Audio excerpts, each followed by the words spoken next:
Yes, my dear students, this is question number 25th, chapter 1st, physics. Okay, students, and in this question, this is given that this is a oil drop. This is an oil drop. Okay, and this oil drop contains 12 excess electron. 12 excess electron का मतलब हो गया कि अपने पास इसके अंदर अपने पास क्या है, जो चार्ज है नेगेटिवली चार्ज है। पहली बात तो इलेक्ट्रॉन एक्सेस में मतलब नेगेटिव चार्ज। नेगेटिव चार्ज वो किसके बराबर है? नेगेटिव चार्ज बराबर है 12 एक्सेस इलेक्ट्रॉन के। This negative charge is equal to 12 of excess electrons. बात सही है भाई। इसमें चार्ज है, कितना इलेक्ट्रॉन का चार्ज है? 12 इलेक्ट्रॉन का चार्ज है, तो ये टोटल क्या होगा इसका चार्ज हो जाएगा। अपन को यहाँ पे बोला गया है this oil drop is stationary but this is present in the presence of electric field. This is present in the electric field. ये अपने पास इलेक्ट्रिक फील्ड है। अगर आपको पता है स्टूडेंट्स यहाँ पर अपने पास 12 एक्सेस इलेक्ट्रॉन है, तो इसका मतलब ड्रॉप क्या है? Negatively charge. अगर ये ड्रॉप नेगेटिवली चार्ज है तो आपको पता है this is the electric field, और इसके ऊपर जो फोर्स लगेगा नेगेटिव चार्ज के ऊपर वो किधर लगेगा? अपवर्ड डायरेक्शन में लगेगा। This will be in opposite direction, so this is F is equal to QE. This is the total charge QE. Okay, but we know that this drop is stationary. अगर ये stationary है तो इसका मतलब यहाँ पर ये क्या हो रहा है? बैलेंस हो रहा है। बैलेंस कौन कर रहा है? This gravitational force is balancing this.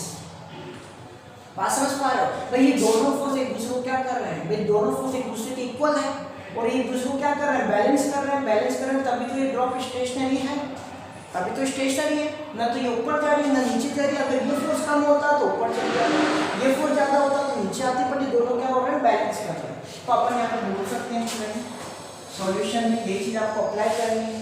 अपन क्या बोलेंगे? बिकॉज यहाँ पे सबसे पहले आप लेट कर लो। आपको फाइंड क्या करना है? देखो ध्यान से फाइंड क्या करना है? The radius of this drop. Okay, this is the radius suppose of this drop. Let radius of the drop. Radius of drop. Okay, this is the R. Okay, R. कोई दिक्कत नहीं है यहाँ तक। मीटर में ले सकते हैं आप इसको। This is in meter.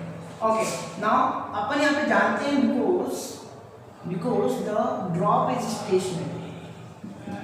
Drop is stationary. अगर ड्रॉप स्टेशनरी है तो आप यहाँ पे बोल सकते हो this is the QE is equal to mg. This is the mass of this drop, this is the gravity, this is electric field and this is charge. अपन जानते हैं चार्ज किसके इक्वल होगा? दिस इज द यहाँ से आप तो पहले आप क्या करो? रेडियस की वैल्यू निकालो। रेडियस की अगर मैं बात करूँ this is the Q into E and we know that the mass of this drop. How can we find this? This is given that this is the density. This is the density of this oil drop. अगर आपको पता है density, अगर आपको given हो तो आपको पता है डेंसिटी का फॉर्मूला क्या है? This is the mass upon volume. अगर आपको मास निकालना तो डेंसिटी को किससे मल्टीप्लाई कर दो? वॉल्यूम से। So we know that the density of this, suppose this is the rho, density of this drop is suppose rho, this is rho. Okay students, and this is the volume. Volume क्या होगा? 4/3 pi r cube. This is the volume of this sphere, spherical drop. Okay, so this is gravity and this is g. यहाँ से r की value अगर आप निकालते हैं तो आपके पास आती है क्या? This will be QE. Okay, then upon यहाँ से देखो 3 को ऊपर लेके चले जाओगे तो यहाँ पे g आएगा। अपॉन में क्या आएगा? Rho, and this will be 4 pi and this is g. क्या सही है यहाँ तक? भाई सारी वैल्यू कहाँ चली जाएगी? अपॉन में चली जाएगी। तो यहाँ से आप वैल्यू पुट कर दो स्टूडेंट। यहाँ से 3 चार्ज, टोटल चार्ज कितना है? This is equal to 12 of 1 electron, तो 12 एंड 1 इलेक्ट्रॉन की value 1.6 × 10⁻⁹. Okay, now this is the electric field. Electric field आपको गिवन है student, this is 2.55 × 10⁻⁴. Okay, and then upon, sorry this is +4, this is +4. Now rho means density, ये भी आपको given है 1.26. Okay students, now pi, sorry this is 4, पाई की value आपको given है 3.14 और g की वैल्यू आपको यहाँ पर गिवन, एक्चुअली गिवन नहीं है शायद, एक minute. Yes, this is the 9.81, this is 9.81 metre per second square. Okay, तो आपको यही वैल्यू स्टूडेंट पुट करनी है, 10 पुट नहीं करनी है, 9.81। अब आप इसको क्या करोगे स्टूडेंट? सॉल्व करोगे और सॉल्व करने पर बाद आपके पास जो वैल्यू आती है student, this is 0.94 into 10 power minus 18, okay, and this is in metre. ये आपके पास क्या होगी रेडियस, लेकिन अभी ये कंप्लीट आंसर नहीं है, आपको पता है इसका क्यूब रूट भी निकालना पड़ेगा, जिस is r cube, okay, r cube की वैल्यू आ गई अपने पास, तो यहाँ से आप क्या निकालोगे इसका क्यूब रूट। अब क्यूब रूट कैसे निकालोगे आपको आना चाहिए, okay, so radius will be 0.94 into 10 power minus 18 1/3। अब स्टूडेंट्स आपको थोड़ा ध्यान रखना पड़ेगा, आपको यहाँ पर ऐसी वैल्यू लेनी पड़ेगी जिसका अपन क्या कर सके, रूट निकाल सके, क्यूब रूट निकाल सके। 18 का क्यूब रूट निकलता है, कोई दिक्कत वाली बात नहीं, डायरेक्ट अपन डिवाइड कर देंगे, ठीक है। लेकिन यहाँ पर इसका क्यूब रूट निकालने के लिए आपको सबसे पहले क्या करो, इसको इजी बनाने के लिए पॉइंट को रिमूव कर दो, ठीक है। पॉइंट रिमूव ऐसे करो ताकि यहाँ पर क्या हो, अपने पास ऐसा डिजिट बने जिसको अपन 3 से डिवाइड कर सके, मतलब इसका क्यूब रूट निकाल सके। 18 का क्यूब रूट निकलता है, अगर मैं यहाँ पे 19 बना दूँ क्या क्यूब रूट निकलेगा, नहीं निकलेगा। अगर मैं इसको 19 बना दूँ तो क्यूब रूट नहीं निकल पाएगा, ऐसे में 20 बना तो भी क्यूब रूट नहीं निकलेगा, अगर मैं 21 बनाता हूँ तो क्यूब रूट निकलता है, समझ पा रहे हो। तो इसका -121 अपन बना सकते हैं, -21 बना सकते हैं। अगर इसको मैं -21 बनाना चाहता हूँ तो उसको मुझे 3 डिजिट आगे लेके जाना पड़ेगा, तो यहाँ पर बन जाएगा 940, समझ पा रहे हो ना।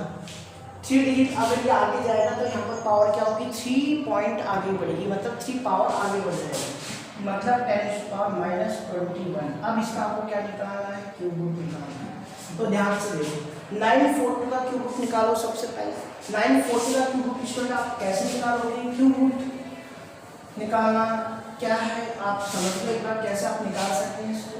दिस इज सपोज 940, अपन जानते हैं आपको यहाँ पर ऐसा डिजिट लेना पड़ेगा जिसका क्यूब करने पर या तो वैल्यू इसके इक्वल है या फिर इससे लेस है, क्यूब करने पर। तो आपको पता होना चाहिए अगर आप 10 करते हो तो 1000 होता है इसका क्यूब, लेकिन आपको क्या करना पड़ेगा, यहाँ पर 9 करना पड़ेगा। सो दिस इज 9 एंड 9 का होता है 729, ओके। सो आप इसको सोल्व करोगे, ठीक है। यहाँ पर वैल्यू आएगी आपके पास 1, this will B 1 and this will B 2, okay. अब यहाँ पर क्यूब रूट हो रहा है, ध्यान रख लेना। तो स्क्वायर रूट की तरह नहीं करना है कि यहाँ पे 9 ऐड कर दे, इस बार आपको इसको 2 टाइम ऐड करना पड़ेगा। 9 तो था ही पहले से, यहाँ पर आपको 18 और ऐड करना पड़ेगा, तो यहाँ पर आएगा आपके पास 27। बोलो आइए एक बात समझ। अब यहाँ पर आपको ऐसा डिजिट लेना पड़ेगा जिसको इसी से मल्टीप्लाई है उसकी स्क्वायर से, इस बार उसी से नहीं। स्क्वायर रूट में क्या करते थे, जो नंबर यहाँ पर लेते थे उसी से मल्टीप्लाई करते थे, याद है आपको। लेकिन क्यूब रूट में स्टूडेंट आपको उसकी स्क्वायर से मल्टीप्लाई करना पड़ता है। मान लो अगर मैं यहाँ पर 3 लेता हूँ, 3 लेता हूँ तो मुझे 3 स्क्वायर तो 9 से मल्टीप्लाई करके यहाँ पर वैल्यू पुट करनी पड़ेगी। आपको पता है स्टूडेंट, अगर आप यहाँ पे कुछ भी रखते हो, 1 भी रखते हो ना, तो भी ये वैल्यू क्या है, छोटी है। तो आपको क्या करना पड़ेगा, सबसे पॉइंट यहाँ पे लगाओगे आप, क्योंकि यहाँ पे कोई डिजिट है नहीं, और 3 डिजिट इसमें लगाओगे। स्क्वायर रूट में क्या कर सकते, 2 डिजिट अपन ले सकते थे। अगर यहाँ पॉइंट लगाया तो यहाँ पर क्या आ जाएगा, 0 आ जाएगा।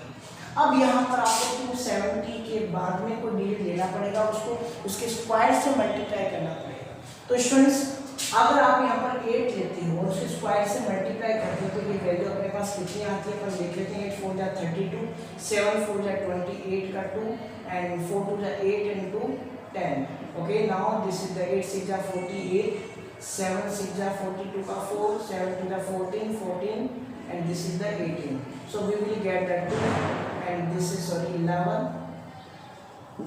this is 1 13 1 3 9 8। तो ये वैल्यू अपने पास जस्ट इससे देखो कम आ रही है,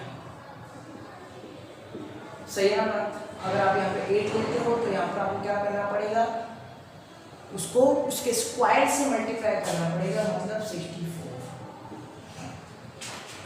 ठीक है। मल्टीप्लाई उसी से करना पड़ेगा और यहाँ पे 8 करना पड़ेगा, 8 और 8 सॉरी, ठीक है, मल्टीप्लाई करना। लेकिन अपन को इतना आगे जाने की जरूरत नहीं है स्टूडेंट, यहाँ पे आपको सीधा पता चल गया कि अपना वैल्यू क्या है 9.8, तो आपको यही लेनी है। दिस विल बी 9.8, इसका रूट कितना आ जाएगा 9.8 इनटू क्या आ जाएगा 10⁻⁻7, okay. And this is the answer in, ठीक है। यहाँ पे 8 आपने लिया, 8 लिया है ना, हाँ। अगर आप 9 लेते हो तो वैल्यू इससे बहुत ज़्यादा आ जाएगी, इसलिए अपन 9 नहीं ले सकते। 7 लोगे तो बहुत कम आ जाएगी, तो यहाँ पर अपन 8 लेंगे तब जाके क्वेश्चन क्या हो जाएगा solve. And this is your answer. Thank you.